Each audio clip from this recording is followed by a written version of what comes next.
Здравствуйте, мои дорогие! Тасую колоду, а вам пока напоминаю, на моем канале в списке воспроизведений находится папка экстренной психологической помощи «Сама себе психолог». Посмотрите ее в первую очередь, если чувствуете, что вы запутались. Там лежат уже готовые рецепты, как общаться с токсичными людьми, пережить кризис и выйти из него королевишной. Ну а тема сегодняшнего расклада – твой образ в женских глазах. Ты вдохновение, угроза или, может быть, объект для подражания. Женский рентген, да, что они считывают в тебе за доли секунды. Мужчины влюбляются в какой-то образ ваш, но женщины, они видят суть, твой успех, твоя манера держаться или даже то, как ты молчишь, вызывают у других дам целую гамму чувств. Может быть, от немого восторга до какого жгучего желания найти в тебе срочно, найти в тебе какой-то изъян. Давайте посмотрим, да, как это все происходит. Итак, первое у нас, как тебя чаще всего воспринимают женщины. Лидер, вдохновение, конкурент, нейтральная особа какая-то. Давайте, как чаще всего тебя воспринимают женщины? Ух ты, а что это такое токсично? Ага, о чем? Ух ты, свобода. Как тебя воспринимают?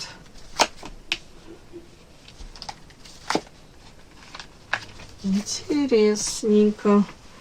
Так, а ну давайте уточним. Вампир, это вы? Мало ли. Работа, что это, о чем вы? То есть это кто-то из вашего окружения. Это вот эти люди, которые сплетни. Ага. Ну, уже хорошо. Вампир это не вы.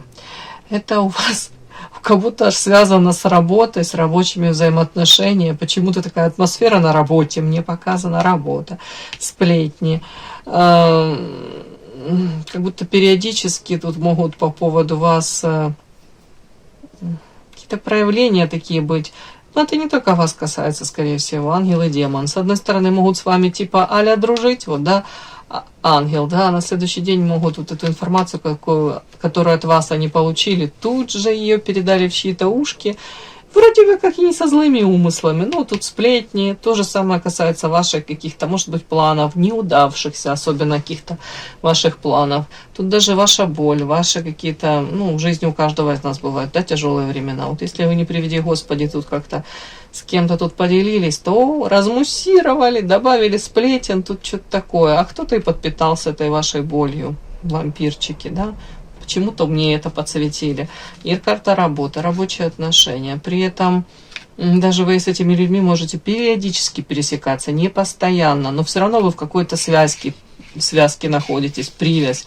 То есть тут какой-то, может быть, даже вам конкретно подсвечивают какого-то одного человека. Ну, тут не обязательно мужчина, женщина, не в этом суть. Наверное, у каждого разное. Тут другое. Вы с этим человеком периодически соприкасаетесь по работе, и вы с ним связаны. Ну, это как, знаете, там, какой-то, может быть, ваш коллега, там, не постоянно, может, раз в неделю, там, или раз в месяц. Но тут вампирчик конкретный, любитель сплетен. Ну, аккуратно с ним. Ладно, не знаю, почему мне это тут сразу вот такое в конце. И вообще, вот как будто, как чаще воспринимают женщины вас. Вас воспринимают... Прям у меня в голове фраза: врешь не возьмешь, непотопляемая. Женщина, которая, может, в своей жизни много раз сталкивалась уже и с токсичными проявлениями тут, и с болью с какой-то, и, может, тут предательство, и где-то разрушенные ваши мечты. В принципе, вас видят. Вот смотрите, по этой карте, тут карта очень красивая, это муза, яркая, харизматичная, сексуальная. Вас считывают как довольно-таки, как вам сказать... высокая оценка, там, да, ваша конкурентоспособность, да, при этом понимают, вы для мужчин очень привлекательны. Такая женщина, тут оптимистка, несмотря на то, что у вас тут жизнь была нелегкая, несмотря на то, что, может быть, даже и недавно у вас тут были какие-то болезненные, тут у кого предательство, у кого разочарование. Тут, в принципе, вас видят таким каким-то добрым, светлым человеком, который, может быть, даже от этой своей какой-то наивности и доброты и пострадал в свое время. Но все равно в этой карте вы ждете все равно чего-то прекрасного, вы не закрываетесь. Хотя, может, уже не один раз наступали на какие-то грабли, тут бегущая по граблям. Может быть, уже не один раз были какие-то предательства. Не обязательно со стороны мужчин.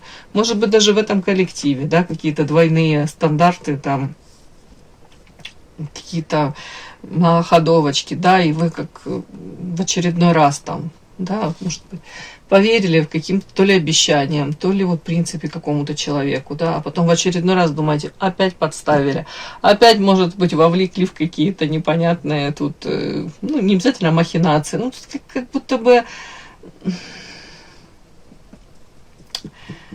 вот тут у вас все-таки вот этот кредит доверия к человечеству, он еще не исчерпан, вот скажем так. Хотя уже много раз наступали, опять-таки, на эти грабли. И вам на мозоли на больные эти наступали.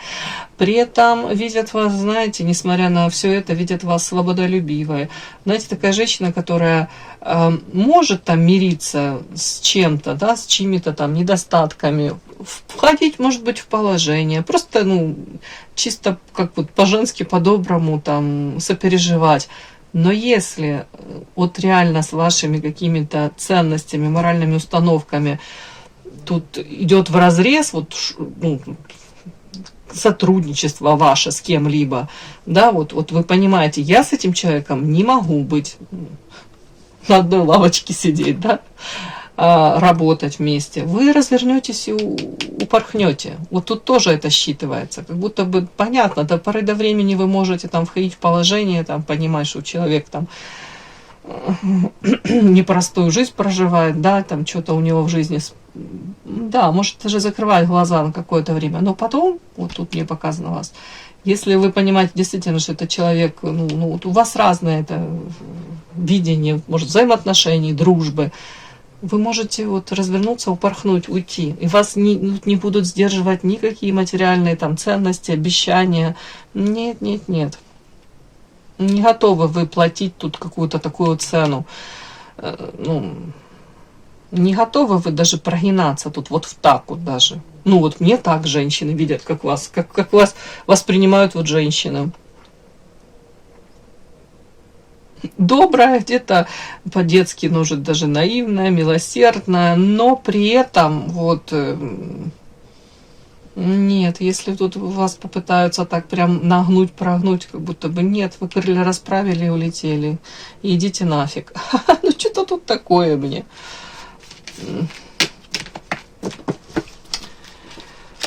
Как-то мне так. Ну, при этом оптимистка, говорю, несмотря ни на что и вопреки всему.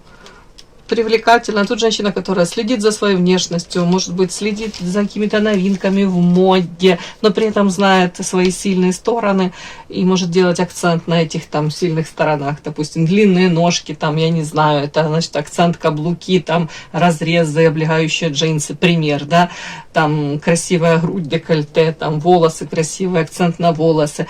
Нюансики, все такие вот женственные, очень женственная, привлекательная, сексуальная, яркая, харизматичная. Это все про вас. Это все сюда. Но при этом тут ребеночек плачет еще какой-то. Как будто бы уже опыта, уже вот как наелась, уже выше крыши, уже знаете. И цену дружбе, любви, предательствам, этому всему. Вот как-то так. Вот такая вот ваша сигнификация у меня. Подпишись на канал и поставь лайк. Давайте смотрим эмоциональная реакция. Что вы вызываете? Уважение, восхищение, сравнение, напряжение у женщин. Да что ж такое? Тут токсично, черная кошечка. Офигеть. Ага. Ну вот опять, я добрая, то добрая, я тут посланник высших сил, я тут как будто бы, да, тут прямо у многих может род деятельности связан, или в принципе вы так себя проявляете. Я не против, тут как будто бы это вас воспринимают, что вы так можете как себя позиционировать. Я не против прийти на помощь, поддержать, да, но при этом, как будто бы, если в отношении вас вот тут вот токсичные какие-то проявления, то вы можете как-то так нестандартно ответить. Совершенно не обязательно, что вы тут будете вовлекаться в конфликт. Совершенно не обязательно, что вы тут будете, там, не знаю, кому-то пойдете морду бить. Нет, то, скорее всего, тут, то ли вы с каким-то можете сарказмом так человека на место поставить, или проигнорировать вот, нестандартно как-то, как будто бы они от вас ожидают, вот вы же тут транслируете себя, ну вы такая и есть, вот тут это посланник высших сил, это добрая, заботливая, мягкая, тут хорошая мамочка, тут жена, такой вот как будто бы. И еще вас считывают, знаете, даже не вас это считывают, они, женщины окружающие, они видят отношение мужчин к вам. Это заинтересованность, даже в мужских глазках. Они считывают вас как сильную конкурентку. Другое дело, нужно ли вам за какого-то мужчину воевать? Нифига, не нужно. Тут вы не такая. Вы не пойдете там на всякие там меры ради того, чтобы удержать мужчину там, или для того, чтобы он в вашу сторону посмотрел. Нет, у вас этого нет. Но при этом но женщины же замечают, как мужчины на вас смотрят. Ну, они смотрят, обращают внимание. Опять-таки, и, кстати, женщины видят, что вы, по их мнению, могли бы выбрать мужчину, ну, как вам сказать, по их мнению, то ли более обеспеченного материально, да, то ли, в принципе, могли, как в сети свои, заманить какую-то тут рыбку более такую, ну, не знаю, как даже сказать, по мнению этих женщин, более ресурсную. Вот, давайте так. Все-таки карта принц, да, но это максимум. Принц, император, это и тут все-таки ж денежка, и тут эти тут паучьи сети. Тут история о том, что многие женщины на вас смотрят, и тут в чем-то даже завидуют, может быть, вашей внешности, харизме, вашему умению производить впечатление на мужчин. И при этом у них опять-таки как небольшое недоумение. А почему она это все не использует для того, чтобы, может быть, захомутать тут какого-то, заполучить, как некоторые говорят. Вот, это ты могла бы иметь там любовника, а не одного, и при этом жить там роскошно, да, ну, по мнению каких-то женщин. Ну, вот это видение такое, я не говорю всех женщин, но тут некоторых так прямо считывается. Как будто бы вы свой потенциал используете не совсем так, как они бы это использовали, да. Я не говорю, как нужно, как не нужно, но вот они думают, что мне бы ее внешность, да мне бы ее вот эту харизму, да мне бы вот это все, да я бы развернулась тут, да у меня бы тут. Ну, вы поняли. То есть сравнение есть точно. С одной стороны восхищение, с другой стороны недопонимание, почему не использовать это все. Опять-таки, и тут вызываете вы, с одной стороны, даже восхищение тому, как вы можете как-то нетривиально, нестандартно реагировать на эти токсичные какие-то выпады женщин. Тут вообще, в принципе, да, как-то так на место можете поставить. И опять-таки до конца не понимают вас. Карта одиночества и свобода. И вам, судя по всему, действительно с самой собой классно, комфортно. И они это считывают. Они считывают то, что вы не нуждаетесь особо в этом женском каком-то, может быть, коллективе, в поддержке женской, в одобрении. Может быть, даже в каких-то, ну не знаю, там, попытках даже, может быть, с вами пытаются выстроить типа а-ля дружеские отношения, а вы, скорее всего, так вот на вытянутую ручку. Ну, это такое вот вызывает слегка напряжение. Ну, тут, наверное, напряжение, восхищение, вот недопонимание, вот такое вот, все вместе. Так, следующее смотрим.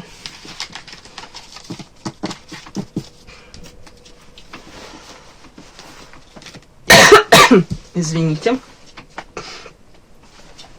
Последнее. Стратегия взаимодействия. Как выстраивать окружение так, чтобы усиливать союзников и снижать какое-то токсичное влияние. А у вас там есть токсичное влияние на вас. совет карт, да? Как выстраивать? А что ж такое? Уже который раз это токсичность. Тасую. Девочки, подумайте, что у вас там за окружение такое? У меня прям забу дыхание сперло. Ой, дьявол. Что-то вы активизировались. У вас какие-то тут дьяволицы, звезды токсичные возле вас. Ладно, шучу. Усиливать союзников и снижать токсическое взаимодействие. Это ё-моё. У меня прям в голове фраза тут прям, смотрю эти карты. Тут карта сплетни, ведьма, и тут посланник высших сил, вам говорят, ну, я прикалываюсь, девочки, ну, типа сказать, я же могу выйти из образа этой доброй девочки, а тут проявить себя как ведьма, и прилетит вас, и тут волосы на ладонях у вас повырастают, да? Тут основной, девочки, посыл какой? Вам просто напоминают лишний раз, что с какими-то вот такими токсичными сплетниками и с людьми, которые по дьяволу тут пытаются вас в какие-то манипуляции, махинации втянуть, не очень честную игру с вами ведут. Вы как будто бы уже устали. Тут красивая женщина, но она устала от этих проявлений. А вы все пытались с ними, с этими людьми как-то по-хорошему, по-доброму. Тут карта нежность, опять-таки посланник этих высших сил, с заботой. Может быть, вы старались и так, как будто бы вот, ну я же к ним проявляюсь хорошо. Может быть, если я покажу, что я добрый, открытый человек, они по-другому ко мне начнут проявляться. Он говорит, это очень какая-то детская такая позиция ваша. Нет, эти люди не понимают такой позиции. Они считывают ваше добро, ваше, не знаю, какое-то даже какое-то воспитание. Они считают это как слабость. С такими людьми нужно по-другому себя вести. Вот как-то так. Как минимум перестать тут делиться чем-то. Как минимум по карте звезда не рассказывать о своих планах. Не вообще как будто бы не делиться никакими вашими тут у вас... Вот элементарно даже вот какие-то вот и текущие даже планы есть. Нет, не делитесь. Когда уже это все там выстрелит, получится, все так организуется, как вы хотите, тогда уже по факту можете как будто бы ставить их в известность. А до поры до времени в процессе ни в коем случае не нужно. Это сразу информация, она обрастает какими-то тут домыслами, как-то сплетни. Вот в том числе как будто поменьше открываться таким людям. Так, усиливать союзников. В принципе, вам говорят, если вы знаете, что люди вам адекватно отвечают, да, вы к ним с миром и с добром, и они точно так же, то тут, в принципе, можно вокруг себя создать какое-то, пусть маленькое количество такое вот друзей, соратников, но при этом тут даже вас призывают жестко как-то на место ставить эти рамочки, границы выстраивать и на место ставить вот тех самых по дьяволу каких-то ваших недоброжелателей, может быть, даже. Это женщин все касается. Если вы знаете, что эти женщины там любят вот сплетничать, вот это как раз это все туда, вот этих. Тут даже как будто бы, дабы им больше не повадно было. Понятно, это их не остановит, да. Но тем, что вы будете как будто вовлекаться в это все, может быть, в какие-то разговоры провокационные, может быть, даже вам там будут, как вам сказать, подбрасывать, как косточку, да, собачки, вот тему для разговора, может быть, какую-то девочку, да, какое-то там что-то произошло, событие. Вам говорят, ни в коем случае не вовлекайся в это все. Потому что ты сама себя загонишь в эту как в темницу, и дальше могут перекрутиться ваши слова, может быть, даже протрактована как-то ваша улыбка, типа вы согласны с чем-то, или ваше какое-то замечание, оно даже вроде нейтральное будет, а оно будет перекручено. Что-то такое. Тут, наоборот, вам говорят, больше думая о своей какой-то стабильности, просто игнорируете вот сплетни, просто даже, может быть, говорить, мне это все неинтересно, да, даже так. Или мне есть чем заняться, кроме вот этого всего. Тут как будут прощупывать вот эти ваши рамки, границы, почву у вас под ногами.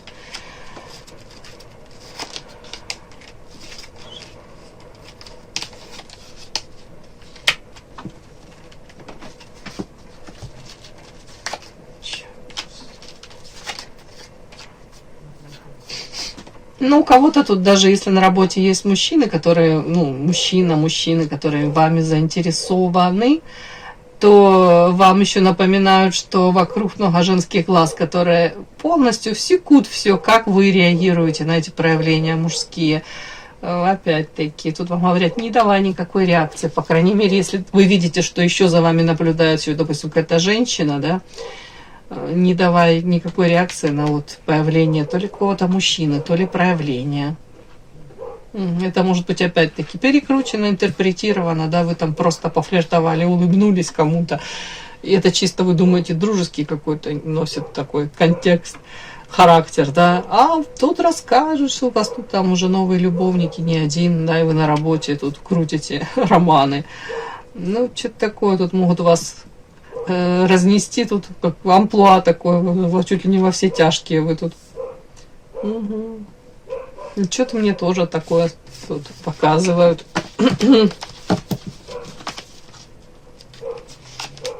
Да, больше своими делами какими-то занимаетесь по звезде. Вот идете к своей мечте, к цели, вот вперед. Вы больше туда прикладываете силы карта урожая. И по звезда это все-таки слегка такое, знаете, как отстраненная, холодная ваша позиция. Все-таки я это так считываю, как будто бы, понятно, что собаки лают, караван идет, но тут еще другое. Тут еще вы пока с этими людьми вам типа а-ля по пути, да. Ну а в общем у вас как будто бы ваша судьба, ваш путь, ваша дорога. Это это огромный какой-то, да, промежуток, а рядышком с этими с коллективом, с этими какими-то женщинами, у вас тут коротюсенький какой-то промежуток, и не стоит, как будто бы туда больше сливать энергии, пытаясь где-то, может быть, даже влиять на их мнение, да. Тут, скорее всего, даже нужно больше, наверное, отстраняться, больше заниматься своей жизнью. И тут как-то очень даже глупо вам говорят надеяться на то, что вы сможете по своим правилам, знаете, как-то переписать условия коммуникации с ними. То есть, со своим уставом в чужой монастырь тут не получится. Тут у них уже какие-то такие слаженные взаимоотношения, свои правила игры. Они токсичные, они тут по дьяволу, какие-то манипуляции, многоходовки. Смысла вам в это все вливаться и по их правилам как-то себя вести. Тут и смысла ни для вас нет, и в принципе это не имеет смысла. Скорее всего, знаете, как-то так поверхностно, по-доброму, вроде бы как со всеми, но четко отрезвляюще, если пытаются перейти эти границы или навязать вам свои правила. Как-то так. И восприятие человека в группе, оно формируется через механизмы сравнения. И люди автоматически оценивают друг друга по набору каких-то видимых поведенческих признаков. Вот сразу формируются категории свой-чужой. Тут многие вас не воспринимают как свою. Я вам хочу сказать, для вас это даже лестно. Его нафиг такой своей вас воспринимали. Тут такие токсичность, дьявол, сплетни. Тут какая-то ваша инаковость, да, она срабатывает. Но это, в свою очередь, и для вас защитная какая-то, не знаю, как функцию она исполняет, я вам хочу сказать. И все эти оценки, они часто говорят не столько о личности наблюдаемого, сколько о внутреннем состоянии и потребностях самого наблюдателя. Вы не можете полностью это контролировать, как вас там интерпретируют, но вы можете влиять на то, какие сигналы вы транслируете в систему. Если вы тут транслируете сигналы «я самодостаточна», «я знаю, чего я хочу», «я знаю, куда я иду», «я знаю, на что я готова закрывать, допустим, глаза», на какие компромиссы я готова, а на что я абсолютно не готова, да, и с чем я не буду мириться, то так вас женщины и считывают, да, что попытались там вас как-то прогнуть, проманипулировать. Нет, вы не поддались, ну ладно, дальше, значит, и так будем присматриваться на вытянутую ручку, вот как-то так. Но это опять касается, девочки, какого-то токсичного больше, какого-то окружения. Ну, еще лишний раз я вам напоминаю, все-таки тут показана женщина красивая, уставшая. Уставшая от чего? От того, что ее, может быть, видение дружбы, взаимоотношений, как будто бы раз за разом, может быть, вы на те же самые грабли, как наступали. Это может быть в коллективе, да, может быть, в принципе, как с женщинами. Вот в очередной раз, может быть, открылись, доверились, и в очередной раз думаете: нафига? Ну это же уже все было. Нафига? Лучше уж там одна подруга, чем фиктивно их 10, но по факту, не приведи Господи, то ни одной рядом не оказывается, когда нужно, да. И осознанное управление своим поведением и границами, оно позволяет формировать более здоровое окружение. Это я говорю о том, что лучше качество, а не количество женского этого внимания, дружбы женской, поддержки этой женской. Все, мои хорошие, я думаю, вы сами во всем разберетесь. Вы у меня все очень умные. Все. Удачи вам во всем. Спасибо огромное за то, что вы были со мной. До новых встреч. И да, не забудьте подписаться, кто еще не подписан. Подписка, лайк, колокольчик, можно комментарий. Но те, кто уже подписаны и все это делают, большое вам спасибо. Умнички.